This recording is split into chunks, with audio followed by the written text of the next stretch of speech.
Hello, my dear friends. How are you doing? Hope you are having an amazing day and not having to deal with drama. Ready for new stories I have for you today? Let's go to the first one. And don't forget to listen to the end of the story, guys, to hear my insights. Enjoy the stories, and don't forget to like and subscribe. And of course, don't forget to leave a comment. My 34 female, ex-husband Mark, 37 male, and I were married for 8 years. We didn't have the perfect marriage, but I thought it was strong. We had dreams of buying a bigger house, starting a family, and building the kind of life you think of when you stand at the altar and say, "I do." Financially, we weren't wealthy, but we were comfortable. I worked a regular job, and Mark owned a small company that was barely making ends meet. Mark's family is complicated. One key player in this story is his late uncle Edgar. Edgar was Mark's father's older brother and a self-made millionaire. He'd spent his entire life building wealth through a combination of savvy investments and an uncanny knack for entrepreneurship. Edgar never married and had no biological children, but he did adopt a daughter, Clara, when she was a baby. Clara and Edgar didn't have the relationship you'd expect from a father and daughter. From what I understood, Edgar was cold and distant. He was demanding, and Clara often said she felt like she could never live up to his expectations. She moved out as soon as she turned 18, and their relationship remained strained. Mark always painted Clara as the rebellious, ungrateful child who didn't appreciate all that Edgar had done for her. On the other hand, Edgar doted on Mark. He treated him like the son he never had. Growing up, Mark was Edgar's golden child. Edgar helped fund his education, took him on fishing trips, and regularly gave him life advice. He often referred to Mark as his pride and joy. Mark basked in the attention and admiration, and it was clear he felt special because of it.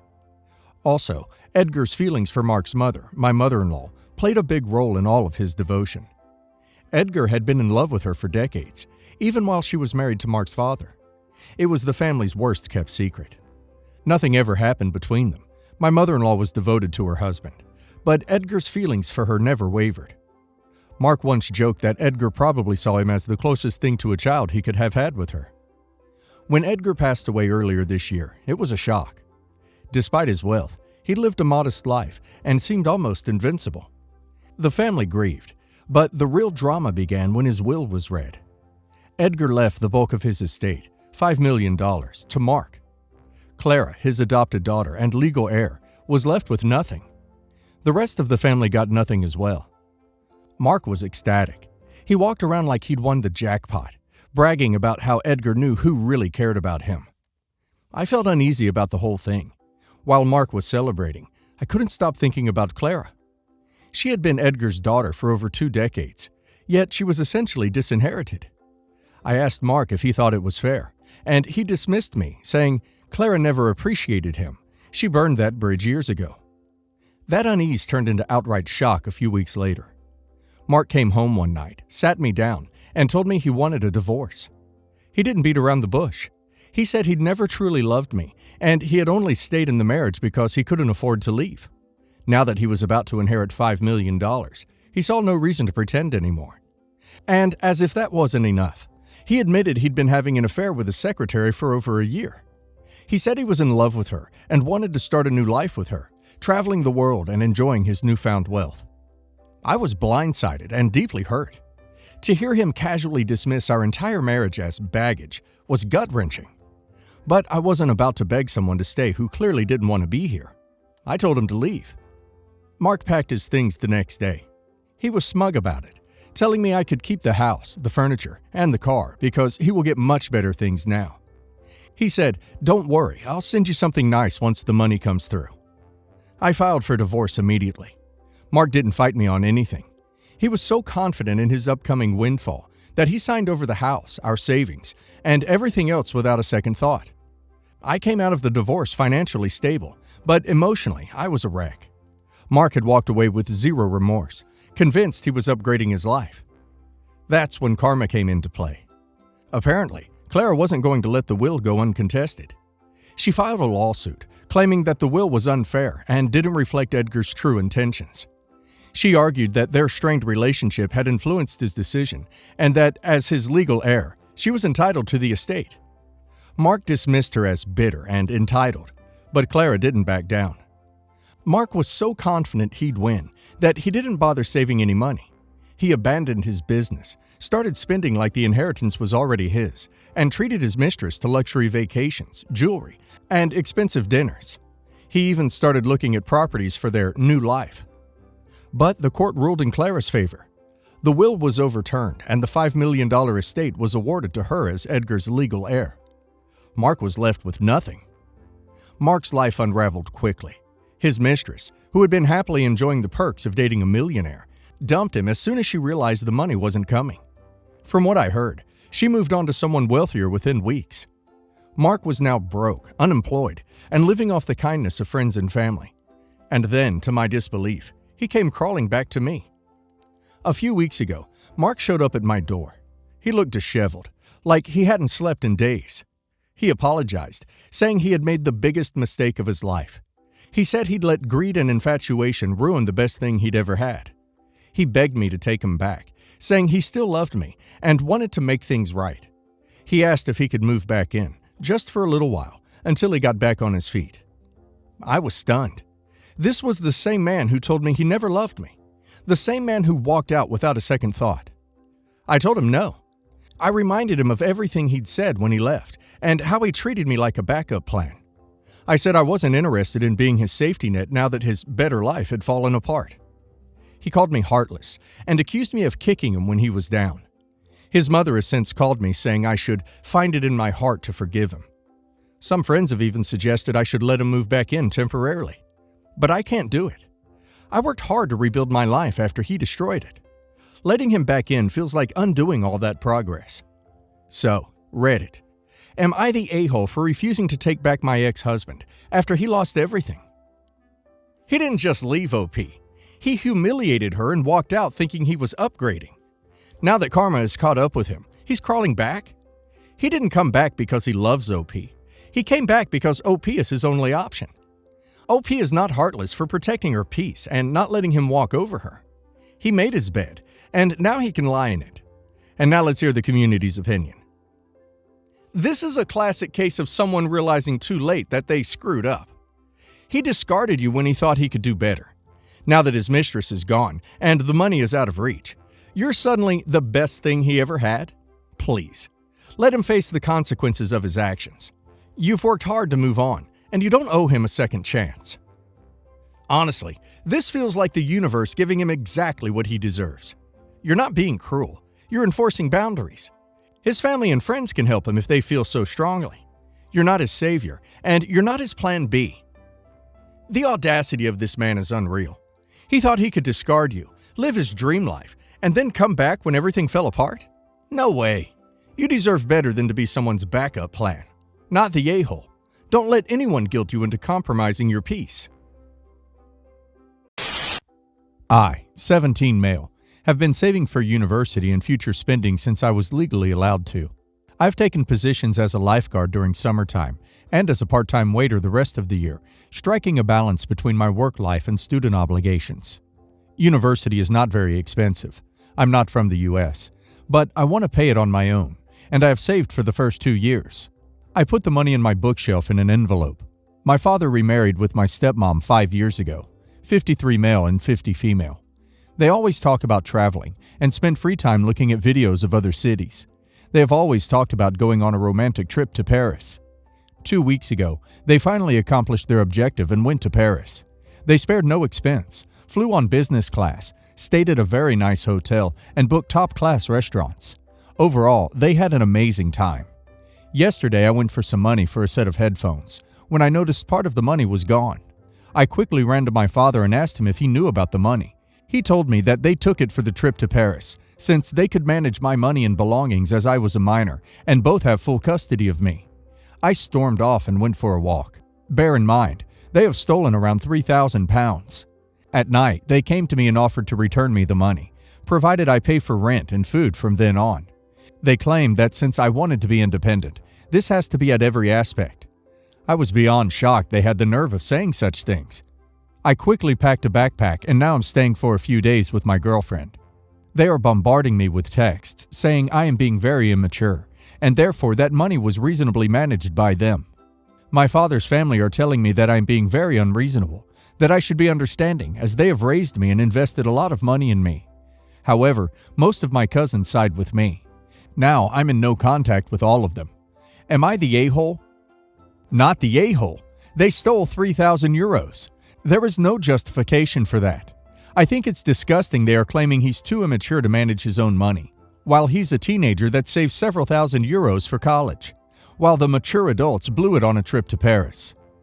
Not the a-hole. This is actually called theft. Go to the police and file a police report. Bring evidence of it. Bring your money. Let them tell the police why they took it. Also, ask the police to contact the local CPS. Not the a-hole. Sue them. You're under no requirement to pay them rent. They're responsible for you until you're an adult, 18. That does not entitle them to your money. This sounds bad, but I can explain. Me and my sister A are very close in age and get along very well. Me and A do not get along with our even older sister B. She has spread so many false rumors throughout our family and has always found a way to be a victim in every way imaginable. B claims that everyone's out to get her and she has never been held accountable. B, 26, and doesn't have a license, car, house, or valid ID. She moved across the country to get away, but still needed my mom to pay her rent. I could keep going. Last year, Sister A was trying to get pregnant, and Sister B was jealous after finding out that A was trying to get pregnant. So she started taking prenatal vitamins and texting A, taunting her, saying things like, "I'm older, I should get pregnant first. Let's see who gets pregnant faster." And every phone call she had with my mom, she would joke that she might be pregnant, constantly sending pictures of the vitamins as if it were a race.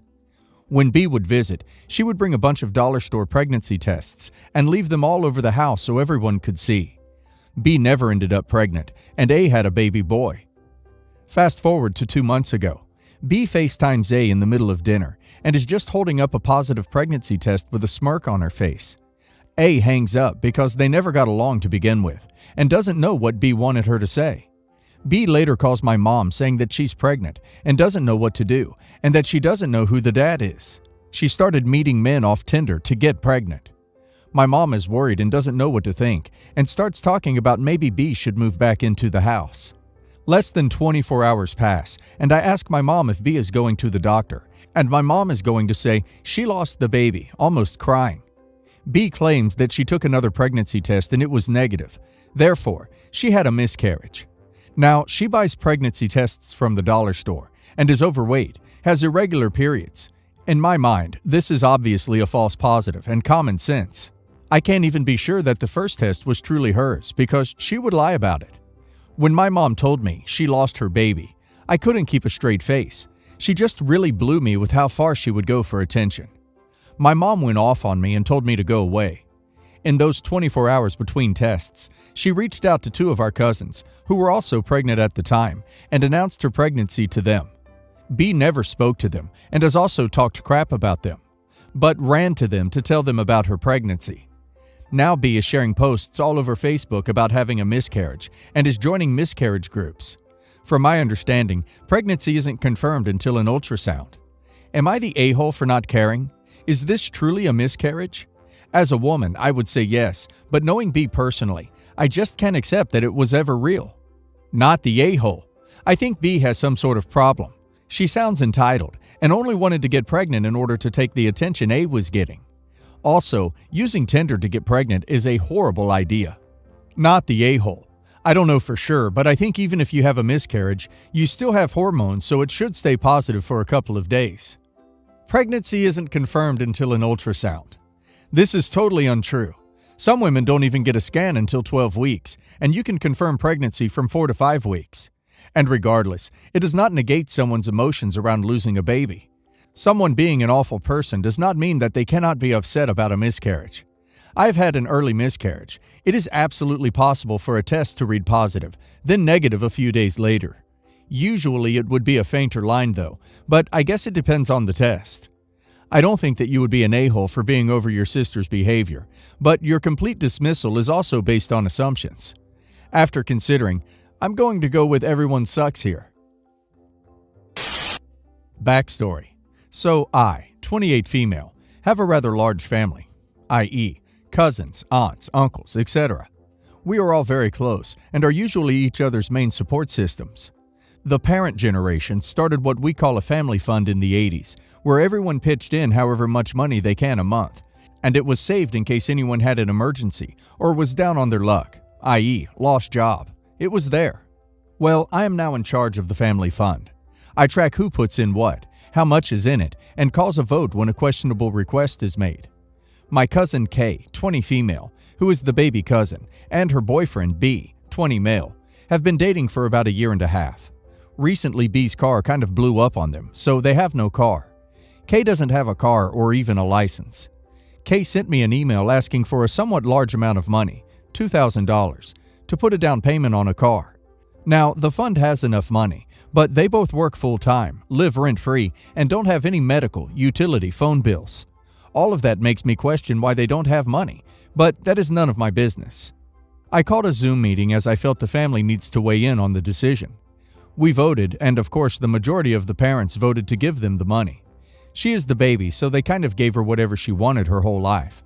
However, my generation, the kids' generation, my cousins, all voted against it, and there are more of us. We did, however, offer $500 to help a little, and K and B could make up the difference. Or we would lend the money, but they had to pay back the fund. This is where I may be the a-hole. Kay was visibly upset we voted against her, and she wasn't getting the full $2,000. She was also against having to pay any money back when no one else had to. Everything paid out was for legitimate emergencies. I am a blunt person and was done with her sniveling and whining, so I explained what me and my cousins were thinking. I basically said that she doesn't have a license, the car won't be in her name, B isn't any part of the family, and the funds aren't there to buy her boyfriend a car. I then asked what if they broke up because she would have no claim to the car. Kay started crying. My aunt, her mom, went off on me in the meeting, calling me all kinds of names, including an a-hole, and my other aunt backed her up. My mom and most of my cousins say I just said it like it is, and that is why I am in charge of the funds. Even though me and Kay have always had a decent relationship, I've always felt a sense of, anger towards her for being a spoiled, selfish twit, since we were all kids. I'm worried that may have made me more harsh than I needed to be, but I can't tell. Am I the a-hole for saying what I said and not helping them with the full amount they wanted for the car? Not the a-hole. Process is, it is put to a vote. The vote did not go her way. You didn't decide. The family decided. Same as for everything else. And when offered a couple of compromises, based on what you said, you weren't cruel or harsh. You gave the valid reasons the family voted against the request. No more and no less. You may think she's a spoiled, selfish twit, but as long as you didn't say that that was the reason, or run around all the cousins and such telling them how to vote because of that, that's irrelevant. Not the a-hole. You made a sensible argument. There was a vote. End of story. She can complain all she wants, but she's not entitled to a dime. This is also why I try not to mix family, friends with finances. In my experience, it always leads to drama. Not the a-hole. You are exactly right. She has no license, so she can't drive the car. It would be in his name, so if they did break up, your cousin is screwed, and none of you could legally do anything because the money is a gift. She seems a little bit entitled. My 13 male. Parents are very religious and strict. They believe it's a child's job to care for their parents in old age and give up everything for them. Unfortunately, due to them being strict, me and my siblings haven't had the best time with them. We were never allowed at birthday parties, to go out with friends. Even school trips were limited as they were considered dumb in my parents' eyes. They always promised to take us places like Alton Towers instead of our school taking us, but never did. I understand that we're not entitled to any trips, and my parents are not obligated to send us to parties, school trips, etc. However, it gets really tiresome and boring just hearing of the trip when our classmates come back. My parents are getting older and wanted to talk to us about their financial situation and when they would retire. They dropped some huge bombs. They want me to get a home when I'm 18 with my own money, not go to college, university, and care for them. They also want me to work and give them shared access to a joint bank account that my paychecks would go into. They want my brother to go to university and get a degree of some sort and come live in what would be the family home. My brother said he wouldn't want to live with us, but my parents berated him and said he wouldn't have to pay rent, so he agreed. They want my sister to get married and also move in. They don't want her getting an education because they're essentially sexist and believe women aren't worthy of education.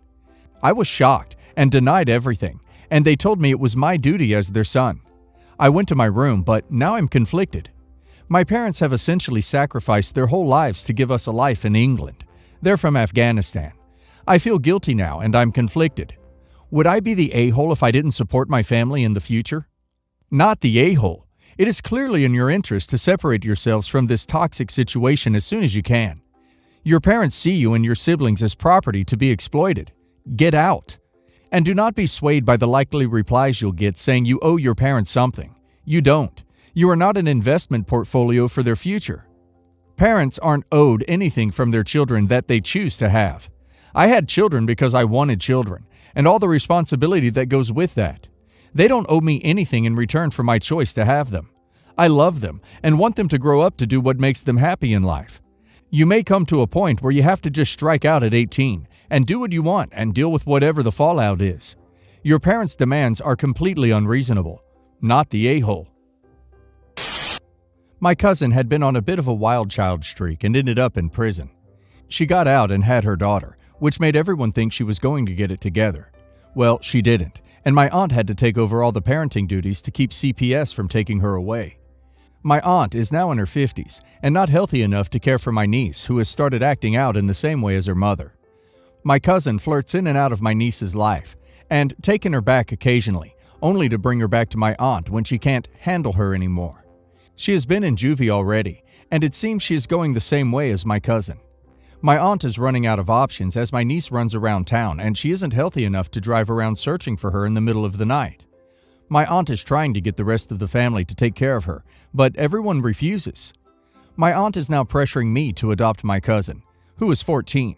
She doesn't mean legally, but to assume responsibility until the age of 18. My family is also taken to pressuring me, since it will mean the pressure is taken off them. Also, most of them have person problems, i.e. kids, and don't want my niece to ruin their kids while I don't have any. I absolutely don't want to. I don't want my cousin in my life, which will be inevitable if I adopt my niece.